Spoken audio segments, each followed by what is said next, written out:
The Green Children of Woolpit, two children from underground with green skin. The village of Woolpit in Suffolk, England takes its name from the wolf pits that were dug there in medieval times, deep trenches used to trap wolves that preyed on livestock. Sometime during the reign of King Stephen or King Henry Roman II, the accounts differ. Harvesters working the fields near one of these pits discovered two children sitting in the bottom of the trap, a boy and a girl. They were dressed strangely. They were confused and frightened, and their skin had a distinctly green tint. The children were brought to the home of Sir Richard de Calney, a local knight. They refused to eat any food offered to them. For days they would not touch anything until someone brought raw beans still in their pods. The children ate the beans voraciously. For months, this was apparently the only food they would consume. Gradually, they were introduced to other foods and their appetite expanded. As they began to eat normally, their skin slowly lost its green color and became the color of ordinary skin. The boy sickened and died not long after their arrival. The girl survived, learned English, was baptized, and eventually married a man from King's Lynn.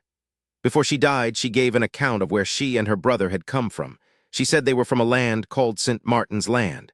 It was underground. The sun never shone there. The light was perpetual twilight, like the light just after the sun has set.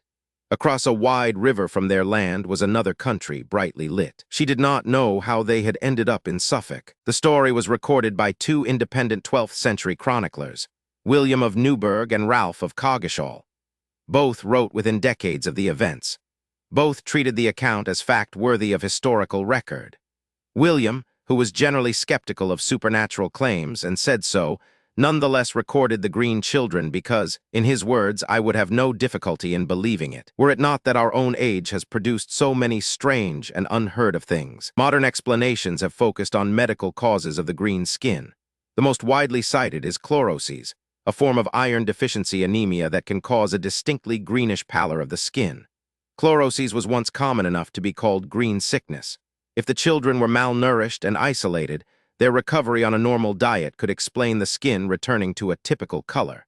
The underground land could represent a place with limited sunlight, a dense forest, a mine, or a community living in unusual conditions. A specific historical theory identifies the children as Flemish immigrants. In the 12th century, large numbers of Flemish settlers came to England. Many were later persecuted and killed during conflicts in the reign of King Stephen.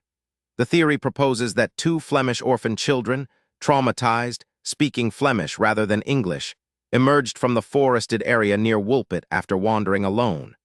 Their green skin would be explained by chlorosis from malnutrition. Their strange land could be a garbled memory of their Flemish homeland across the sea. But the Flemish theory struggles with the language. The girl learned English, but the language she and her brother spoke was not identified as Flemish by anyone who heard it. Medieval England had plenty of Flemish speakers who could have recognized the language, and the detailed geographic description of St. Martin's Land, the twilight quality of the light, the river, the brighter country across it, has a specificity that is difficult to explain as confused childhood memory of Belgium. 9 centuries after two green-skinned children appeared at the edge of a wolf pit in Suffolk, we still cannot definitively explain where they came from or why their skin was green. The village of Woolpit still exists. There is a village sign featuring the Green Children, a modest memorial to one of the strangest recorded events in English history. The girl lived, married, and presumably had children. Those children had children, somewhere in England today. There may be descendants of the Green Children of Woolpit, living ordinary lives, with no idea what their ancestors saw when she looked across the river in the perpetual twilight below the earth.